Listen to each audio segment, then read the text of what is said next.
We've defeated a dozen of the fellas. I just have one more fella to catch up to. Donald Trump lost 49% of the vote in Iowa. In New Hampshire, Trump lost 46% of the vote. Oops. That's not good.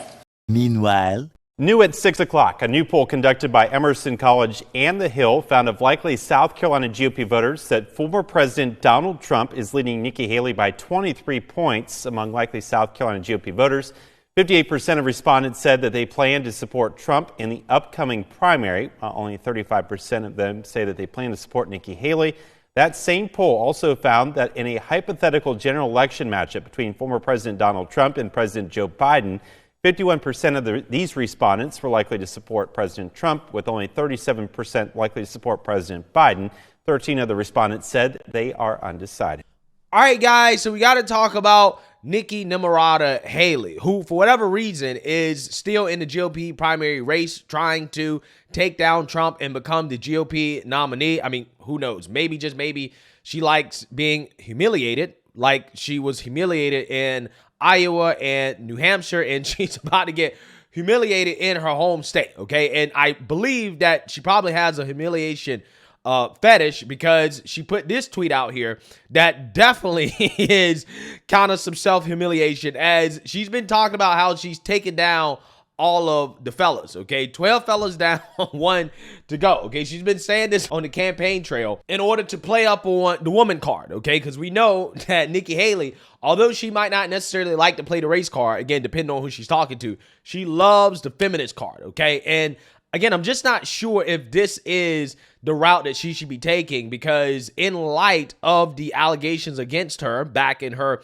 early political career, in which she was letting all the men in South Carolina try her curry pot. I mean, there was a whole Indian buffet down there, despite the fact that she was married. And keep in mind, these are allegations, okay? I'm not saying that it's true. I don't know. And in fact, you know, it's not really much of my business in regards to whether or not, you know, that's what she was doing. But I'm just saying, you can imagine that this X post right here did not go over too well, okay? I'm not even going to read the comment section because, again, people were wild, right, with what the meaning of this could be or how this can be interpreted, again, considering the allegations that Nikki Haley was, you know, cheating on her husband, okay, who, you know, gets deployed overseas, right? And speaking of that, Nikki Haley took the time to remind us of that in a campaign speech that she gave, where she basically trolled the media into believing that she was going to drop out of the race because she's getting absolutely destroyed by Trump going into this South Carolina primary, her own home state. So the media was paying attention to Nikki Haley's press conference, right? It was marketed as an important campaign announcement in which everybody kind of speculated, okay, she might drop out. She turned it into a campaign speech in which she shed fake tears, okay, telling a sob story, while also declaring that she's in fact not going to drop out. Take a look. We've all heard the calls for me to drop out. We all know where they're coming from. The political elite, the party bosses, the cheerleaders in the commentator world. The argument is familiar. They say I haven't won a state, that my path to victory is slim. They point to the primary polls and say I'm only delaying the inevitable. Why keep fighting when the battle was apparently over after Iowa? Look, I get it. In politics, the herd mentality is enormously strong. A lot of Republican politicians have surrendered to it. The pressure on them was way too much. They didn't want to be left out of the club. Of course, many of the same. That's why I refuse to quit. South Carolina will vote on Saturday, but on Sunday, I'll still be running for president. I'm not going anywhere.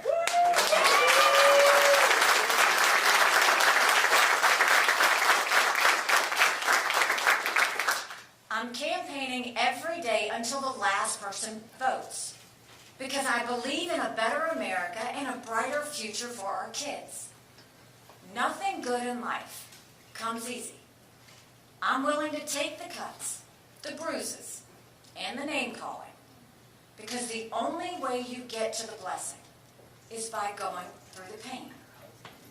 Dropping out would be the easy route. I've never taken the easy route. As I prepare for what lies ahead, Michael is at the forefront of my mind.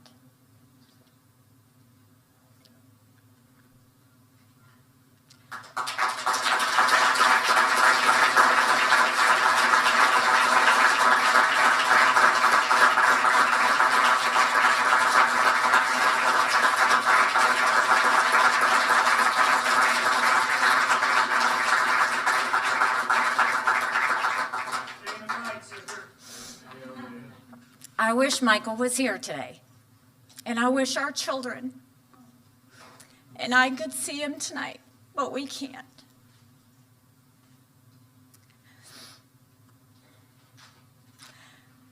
He's serving on the other side of the world, where conflict is the norm, where terrorists hide among the innocent, where Iran's terrorist proxies are now attacking American troops. This is Michael's second deployment. It was hard for us to say goodbye to him the first time when he deployed to Afghanistan. It was even harder last summer when he deployed to Africa.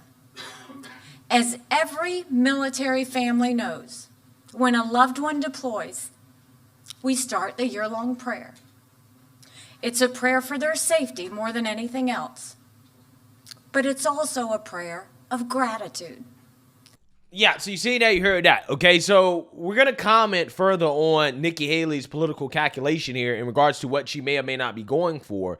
But I think that when it comes to her accusations that, well, you know, it's the party's elite that want me to drop out. I'm the outsider, right? This is what she's trying to do. This is the angle that she's taking, is me against the world, right? When no.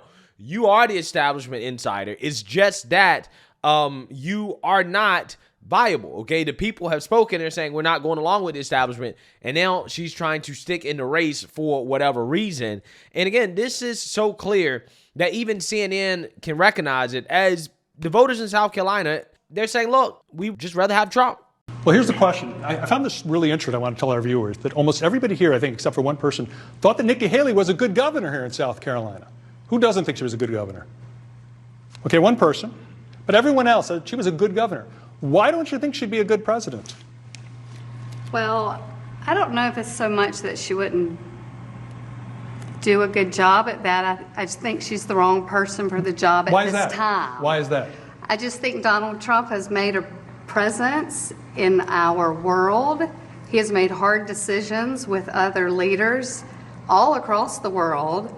And he's proven that already. I mean, he was the only one who has kept us out of wars, kept us out of conflict. Well, he's not the only one ever, but you're saying during his, because we've had presidents since George Washington. Yeah. Well, true. Okay, true. I think we all know that. Yeah. I was never a history teacher, but I know that. So he's just the man for the job. He's proven himself. And what do you think? Well, I think it's undeniable that Nikki Haley had a good track record as governor, but President Trump had a good track record as president. And he did a lot of good as president, and I think he can continue to do that. Listen, as much as she likes to say she's not a creature of the elites, she is a creature of the elites. I mean, they are the ones who are keeping this afloat. There is no real groundswell of support for her, even in her own state of South Carolina, right? Before New Hampshire, I was talking to some folks on the ground there. They thought maybe she could get 45, 47% if she did well in New Hampshire. She didn't do that well in New Hampshire, and so it looks like she's going to go there and really kind of have an embarrassing defeat. She doesn't think it's embarrassing. I think it goes to the fact that if you can't win in South Carolina, what other states can you win? Yeah, so Nikki Haley's cooked, okay? But despite all this, she says that she's going to stay in the race even after she loses her own home state. Now, if she can't win her own home state of South Carolina, where you have voters saying that, yeah, she was a good governor, but we just like Trump better, where the hell are you going to win, right? I mean, nobody knows. So let's actually react to the mainstream liberal media, CNN, discuss what they thought of Nikki Haley's speech and where she's going to go moving forward. And we're going to chime in here. Both of you for joining us here in studio. And I wonder, Fred, what you thought of Nikki Haley's speech, but also what is the calculus for her? How does she survive beyond Saturday, as she makes it clear she plans on doing if the result is anything like the polling that we are seeing? Well, she's going to have a tough time surviving. The numbers don't look very good, particularly in South Carolina. But remember, the turnout is so low. But her best line for sure was, some people think that I was in this thing to run for to be on the vice presidential slate. Clearly, that's not the case, and she laughed about it herself. I mean, that's, she's done in terms of the Trump campaign. That's for sure. So maybe. Yeah, I definitely agree with that. Right at this point, she's damaged herself so much that Republican voters aren't going to go for it. I think that there actually may be a revolt against Trump if he picks her to be the VP. And then furthermore, her staying in a race is just forcing Trump to use campaign funds that he could be using on Joe Biden in the general election. And we know he's going to be a nominee. Nikki Haley knows he's going to be a nominee. Again, I don't understand why, she is continuing to stay in a race even though she knows she can't win, despite claiming to be a team player, right? So if you're a team player, and if you're trying to put Republicans first, then why are you still in the race? Doesn't make sense, because the Republicans' best chance is Trump, right? The party has spoken. This is who they want. And she's still staying in the race despite, the obvious reality that she can't win. Now, again, out to South Carolina, she has no path, zero path. She won't win a state, okay? Trump is going to put up 50 out of 50, okay? And, Nikki Haley, I think she's in the race hoping that Trump will be pulled out of the race for whatever reason. I'm pretty sure that's why she's still in the race at this point. Maybe she knows something that everybody else doesn't know. And that is what really scares me about Nikki staying in the race, is that a rational person wouldn't continue to do what she's doing, seemingly destroying her political career.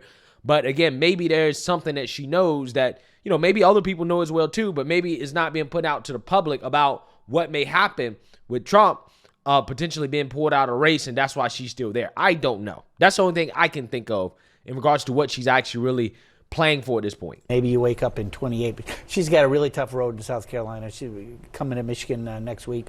She's trailing there as well. So she's not going to be able to close the gap, but she's got money, and I think maybe she's hoping for a miracle that, Trump gets, goes away somehow. To that point, Michael, about... Yeah, exactly. Right. I think that is what she's hoping for. The fact that she has money. This speech was just as much for the voters as it was for the folks that are backing her financially, right? Yeah. And 4 years ago, it's hard for me to tell her she should get out when 4 years ago Joe Biden we had no money. We had lost 3 contests before we went into South Carolina. A lot of people not in the media, but the opinion world were telling Joe Biden he should probably get out, or writing his political, obituary. But we hung on to South Carolina. I'm not saying that's going to happen for Nikki Haley, but and time does run out where you have to start winning, put numbers on the board, right? And Jim Clyburn. Nobody like there that. are unforeseen events that can change campaigns, but that just shows you that campaigns are really, they're not static. Well, here's the thing about Joe Biden, right? He's bringing up Joe Biden saying, well, Joe going into Super Tuesday out to South Carolina, it wasn't looking that great for him. Yeah, but see, what happened was that all of the Democrats who were taking away votes away from Joe Biden dropped out. Amy Klobuchar and Pete Buttigieg, they dropped out, okay, because the establishment told him that if you don't drop out, Bernie's going to win, right? That's exactly what was about to happen, right? Bernie was going to win. And then it was like, no, you guys, you're taking away votes from Joe. You need to drop out so that Joe can win. And that's what they did. Nikki Haley doesn't have that option, right? I mean, the people that were going to do that, or that, did that for Nikki Haley, Chris Christie, he already dropped out. Ron DeSantis already dropped out, right? It's just her versus Trump. So she doesn't have that option anymore. There is no unforeseen circumstances that could happen that will change the outcome. I think the voters are pretty much decided that they want Trump back, right? And that is just, it is what it is. So, I don't think that this is the same situation as Biden. I understand why he's bringing it up, but I don't think that comparison is really accurate, because I think at that point in the race, Biden had a ton of opponents who, were taking away votes from him that decided to drop out because the establishment wanted to screw Bernie over.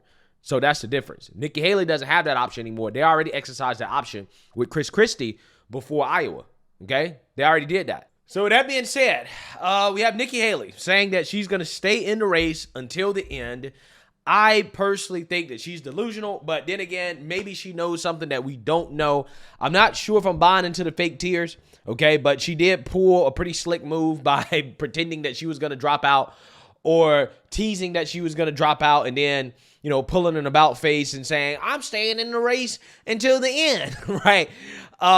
It just shows you how desperate she is for attention, okay? Her campaign is failing. There's nothing that she can really say to change anybody's mind about her versus Trump, and I think she's feeling that. So she has resorted to these desperate kind of measures because she's in desperate times in order to garner attention. So we'll see how it works out in South Carolina. If she loses in South Carolina, you can stick a fork in Nikki Haley. She is done, right? Done, like Curry, right? So let me know what you guys think. Make sure you like, comment, and subscribe. Most importantly, share a Black conservative perspective. Peace.